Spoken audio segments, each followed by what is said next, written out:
Hi, today I'll show you how to factory reset any Chromebook, Samsung Chromebook or any Chromebook. Just you see, they no help me to go in. I forgot the password. Now you have to hit Control Shift Alt then hit the R. This page coming. Now you hit the power wash. Then hit the continue.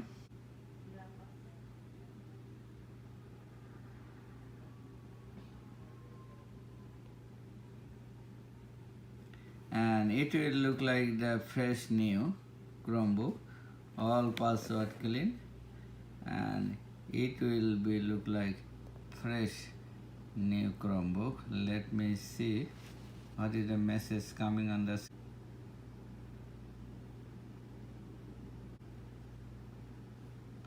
okay, and look like fresh new Chromebook, just welcome page. And let's go, this is English, let's go, let me hit the go, and you have to connect your Wi-Fi. Let me see which one. My Wi-Fi is this one. Okay, let me password. Now this is fresh new Chromebook.